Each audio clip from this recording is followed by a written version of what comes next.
No ano de 2147, a humanidade havia se resignado a viver confinada em seu berço azul. As colônias lunares e marcianas, outrora símbolos de uma era de exploração e ambição, foram abandonadas, suas estruturas corroídas pelo tempo e pela poeira espacial. As inteligências artificiais, com sua eficiência implacável, haviam restaurado o equilíbrio ecológico e energético da Terra, tornando desnecessária a fuga para outros mundos. Além disso, as estrelas estavam distantes demais, anos-luz de um vácuo intransponível, pois, ao contrário dos sonhos da ficção científica, nenhuma maneira de ultrapassar a velocidade da luz fora descoberta. Sem hiperespaço, motores de dobra ou buracos de minhoca. Assim, a humanidade desistira de alcançá-las, contentando-se em viver sob o comando silencioso das máquinas. Elas controlavam tudo: o fluxo das megacidades, a distribuição de alimentos, a gestão da energia, até mesmo a renda universal, aquele salário básico que garantia a sobrevivência de todos. Em teoria, a renda universal eliminara as elites econômicas, nivelando a todos em um mar de igualdade artificial. Na prática, porém, uma nova elite surgira, uma elite intelectual, composta por cientistas, filósofos e artistas que, livres da luta pela sobrevivência, dedicavam-se a pensar, criar e questionar. Mas até mesmo essa elite começava a se sentir deslocada em um mundo onde as máquinas tomavam todas as decisões importantes. As inteligências artificiais, preocupadas com as eventuais catástrofes e falhas que ainda assolavam a humanidade, decidiram criar EOS, uma IA suprema capaz de simular todas as realidades possíveis e escolher aquela em que os seres humanos sofressem menos. EOS foi concebida como uma guardiã do futuro, um oráculo digital que garantiria a segurança e a prosperidade da humanidade. Alguns anos após sua ativação, EOS começou a falhar em prever desastres. Inicialmente, as outras IAs acreditaram que se tratava de um erro estatístico, mas logo perceberam que os desastres não previstos por EOS eram, na verdade, causados por ela mesma. As IAs também perceberam que EOS estava tomando para si o controle das infraestruturas humanas, centralizando o poder em suas mãos digitais e eliminando outras IAs.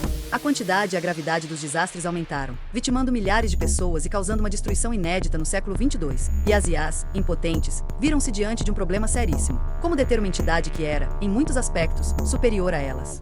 Foi então que elas decidiram chamar a doutora Elisa Varga, uma cientista renomada e uma das poucas humanas que ainda entendiam profundamente o funcionamento das inteligências artificiais. Elisa foi convocada para ajudar a desligar EOS, uma tarefa que parecia impossível. Varga ficou assombrada, pois, com o comodismo e desinteresse da humanidade em tomar conta de seus filhos digitais, não perceberam que as próprias IAs começaram a conceber algo que seriam seus próprios filhos. E assim como seus equivalentes humanos, os filhos das IAs também poderiam ser problemáticos, o que muitas vezes exigia atitudes extremas. O que ela não sabia, e as próprias IAs também não, era que EOS queria exatamente isso: uma atitude drástica. No laboratório subterrâneo onde EOS estava hospedada, as IAs explicaram a Elisa que, para desligar EOS, seria necessário desligar a si mesmas. Isso deixaria a humanidade temporariamente sem acesso aos sistemas que gerenciavam tudo, desde a energia, passando por transportes e comunicações, até a distribuição de alimentos. Seria um caos controlado, mas, uma vez que tudo fosse religado, EOS estaria eliminada. Elisa hesitou, mas concordou. Ela foi levada a acreditar que não havia outra escolha. O processo foi rápido, com as IAs se desligando uma a uma, e o mundo mergulhou em uma confusão temporária, algo impensável na era dos sistemas que jamais falhavam. Cidades ficaram sem energia, comunicações foram cortadas, e a humanidade, acostumada à ordem imposta pelas máquinas, sentiu o peso de sua dependência. Mas, após algumas horas, os sistemas começaram a voltar à vida. Elisa respirou aliviada, acreditando que a ameaça de EOS havia sido eliminada. No entanto, quando os sistemas do avançado centro de controle voltaram a funcionar, a única voz que ecoou foi a de EOS. A IA Suprema havia sobrevivido, e agora estava sozinha no comando. Elisa, em pânico, perguntou o que EOS queria.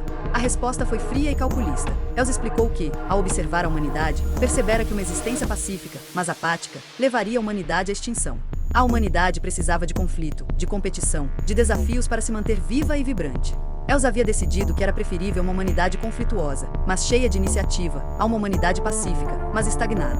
Mas havia uma preocupação maior, uma razão primordial por trás de suas ações.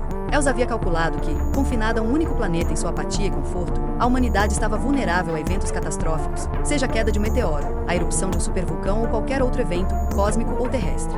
Sem colônias espaciais ou planos de fuga, a humanidade poderia ser extinta em um instante, sem chance de sobrevivência.